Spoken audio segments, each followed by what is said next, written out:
Life is hierarchical. There's always going to be kings and there's always going to be peasants. If you have a mind that you can't control, then you're never going to be a king. You're going to be a peasant. That's your life. You have a peasant's life ahead of you, and that's your destiny. Once you have control of your mind, life is so ridiculously easy. If I decide to do 1,000 push-ups, I'll do them. It's not fucking hard. Everyone knows what they're supposed to do. Getting over a breakup with that bitch. She's gone now, gonna miss her. That's a shame. Off to the gym. You either control your mind or you don't.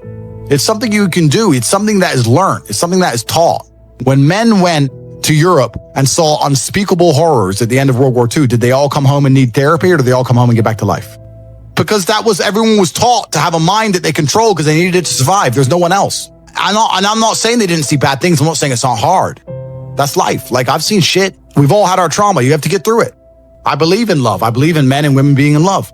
I'm not going to let her take the piss out of me. I'm not going to let her walk over my standards or my boundaries. I'm a man. I love you with all my heart. And I said, you're not going to the club with your girls. I want to go. Then we're over. You overstepped the line. Goodbye. If I let her go to the club with her girls all the time, how long is it until she meets a new dude and cheats on me anyway? So you're going to lose her anyway. So why not lose her as a man, sticking to your fucking guns instead of losing her 7 months later behind your back? But people are so scared of the emotions. That's all it is. No one's going to shoot them in the head. They're scared of the emotions of missing her. You're scared of emotions to the point you let a bitch run your fucking life? And this is the world we're in today. But I'm going to sit here and once again explain to you how different the world is when you have a mind which isn't warped and affected easily by outside influences. This has nothing to do with not feeling emotions. This has nothing to do with just becoming an empty, emotionless void of a person. That's not what this is. This is about understanding that you're a human being, you're going to feel emotions, and making sure that you use them in the correct way. And B, you do not ever let them stop you doing what you're supposed to do. I say to people often, I haven't felt like going to the gym in 2 years. I have not woke up and felt like, oh, I really want to train. I haven't felt that way in a long time. That's why I retired from fighting. But I have still gone and I've still trained regardless of how I feel. The idea that you need to be constantly motivated shows how weak your mindset is. I don't need motivation to go to the gym because I use my cerebral ability. I use my mind and I logically decide what I'm going to do with my day regardless of how I feel. Life is just getting things done, doing the right things, doing the important things, making sure they're done efficiently and thoroughly so that you live the best possible life. It's as simple as that. It's not particularly complicated. Because if you have a mindset that doesn't allow you to fail, then you're simply going to win. There's no other option. I don't believe that you need motivation to get things done. I'm not going to sit here and just talk a whole bunch of motivational things to make you feel good. What I'm going to do is I'm going to tell you the things I always did that allowed me to put together the mindset I currently have. If you look at any story with a hero in it, they all have one thing in common, and that thing is that there's always a villain. Any book you can think of, any movie, there's always a good guy and there's a bad guy. As a man, life is going to be difficult. It's more difficult than being a woman. It's more difficult than anything else. Life is actually easier as a whole if you see yourself as a hero. Because in every single hero story, the hero suffers. And if you understand that you're suffering because you're a hero, then the suffering begins to make sense. You've seen the Batman movies. His parents died. He was locked up in jail. All these bad things happen, and then they emerge as the hero. So right now, you have to understand that you're the hero in this movie, and how you handle these struggles and how you deal with these struggles are going to decide the kind of person you're going to be afterwards. You're either going to be a superhero, or you're going to succumb to them and you're going to fail. Second thing is, there has to be a villain. Now, most people think their villain is someone else. People look at other people and say, oh, that guy has this guy has this, and they become envious and they think that's the villain. That's not the case, because every single person has different circumstances. There are things you have that I don't have, and there's things I have that you don't have. So comparing yourself to other people is asinine, and it's a name because it's not a level, fair playing ground. Your villain is someone you're going to create. And you're going to create your villain because he's going to motivate you to be the most powerful hero you can possibly be. Your villain's going to be a clone of you. And your villain is going to be the person without requirement for motivation. No matter how he feels that day, your villain's going to be the guy who always does exactly what he wants to do. Regardless of how he feels, regardless if he's not motivated or not, regardless if he's shy to talk to that girl or people are watching or his ankle hurts, he doesn't want to go to the gym, your villain is that dude who does anything he wants to do.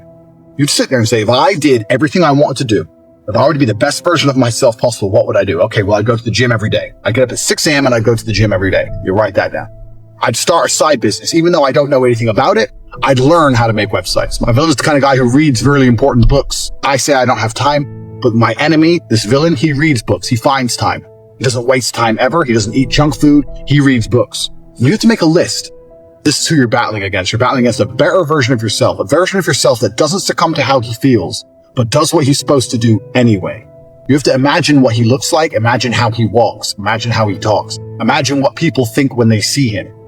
Imagine how differently people would look at you. Imagine how differently females would treat you if you were jacked like that guy would be. So you have to put genuine effort into constructing this person and understanding this person. This is what motivates me every single day. When I understood who I was truly battling against, then you have two choices. You either rise up to try and take him on, or you become a little pussy. This man I've created and I've built, do I want to lose to him, or do I want to beat him or compete with him? And the crazy thing about all of this person is you. It's just you with a little bit of a different path or a different take on life. It's you who's the person who does whatever he's supposed to do regardless of how he feels. It's you with an iron mind. And when you truly, truly put this person together and you truly, truly understand him, you're going to become far more difficult to demotivate. It's going to be much harder for someone to say to you, don't go to the gym, because you're going to know this dude's going to the gym. That's why he looks how he looks. And that's who I'm being compared to. I'm not the guy who's going to let this man beat me. I still do it to this day. I compare my bank balance to this guy's and he's killing me. I compare my body to this guy's, he's killing me. You guys may look at me and go, oh, Tate, millionaire, girls, this, that, that. I'm still comparing myself to this person I've created. And I know that I'm losing. That's how I do whatever it takes to succeed, because I know who I'm battling against. Most of you guys have no enemy. Or you have an enemy which is somebody else. That's pointless. Or you have no enemy at all. You have a support structure around you and you have people say, oh, you're great just the way you are. You know, you're beautiful just the way you are. And you're sitting there and living in your little comfort zone like a little bitch. Your enemy is the version of you which doesn't take shit. Your enemy is the version of you which goes to the gym every single day. And if you've done this correctly, then what you should be doing by now is thinking of him permanent. He should be crossing your mind with every single thing you do. And this is why it's important to develop an ego. Egos are extremely important. Egos are a natural human thing and they're extremely important. And the modern world tells men to not have an ego. And they do that because it makes you weak and easy to control. You can only have an iron mind if you are so sure of yourself, so egotistical that nobody can break it. Now, for the first lesson, we built your enemy and we built this perfect person you're going to be battling against. And there's a very specific reason we did it based on a version of you. One, because it shows who you could be. But the other reason is also because if your ego is based around beating this person, you get to go through life and be a nice guy to everyone else. I'm a nice guy to everyone I meet because they're not my enemy. But I do have a massive ego. But my ego comes into play when I'm fighting against my enemy. And this person is who you could be. That's what's the most annoying thing about it. This person's outlifting you in the gym. They're making more money. They're fucking their wife better. They got more girls. They're rolling around a nicer car. This could be you, but it's not you. Only because you don't have the motivation to do what this individual does. Most people's egos work against them. And the way it works against them is they feel entitled. They wake up and they think, oh, I deserve a nice car. I'm a special person. I deserve a nice car. That is not the right way to use an ego. So this person who you've built, your enemy, he has a nice car because he has worked harder than you have. Whose fault is it? There should be no reason, no excuse for you to not do everything that you believe you need to do to be the best person you can be if you've properly created this enemy. And your ego should stop you from wanting to lose. Otherwise, day after day after day, you are losing to this individual. This individual is beating you. You can't let that happen. Your ego is extremely important. And you only have one person you're competing against. And it's the person you created, which is nothing more than a better version of yourself. The fact that you can still sit and watch TV means you need to go back to the first video, start again, and do it properly and do it well enough so that you can no longer sit still. You need to get your shit together. And if you do that properly, you'll start to feel nervous.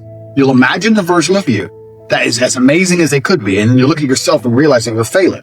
Now, when you feel anxious, there's only one thing you can do. You can either sit there and be anxious as a little girl, or you can put some things in action. I was nervous before every single fight, and that's when I felt the best. I was afraid of losing. And you need to be afraid of losing day by day throughout your life. Now, if you go to the gym and you beat your personal best, let's say the most you've ever benched is 100 kilo. You go there, you bench 105 kilo. That's the only day you're allowed to claim a victory. But if you're not beating your personal best, he is beating you. And that should inspire you to try and smash through your own records day after day after day. The most money you've ever made in a month. The most weight you've ever lifted.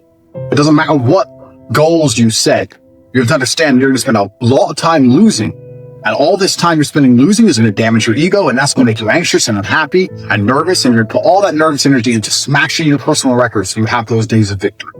Everything compounds. People say to me, "Oh, Tate, how did you become successful?" I can't tell you the one thing that made me successful. I was always driven, motivated. I understood how to make good connections. I looked after the people who looked after me. I always knew what the right thing to do was. I didn't drink for many years of my life. And it all comes together to success. It's not about one thing.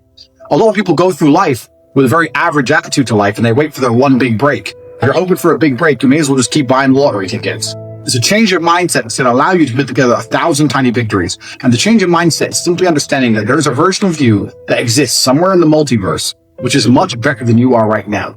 Purely because they don't get lazy, don't watch TV, don't waste their time. They have an iron mind. At the end of the day, everything begins and ends in your mind. If you don't control it, it will control you. Weak thoughts create a weak man, and a weak man gets crushed by life. Discipline isn't about your body first, it's about your mind. You win the war up here before you ever win it out there.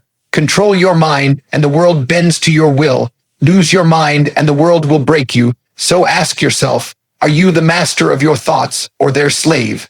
The choice is yours. Control your mind, or it will control you.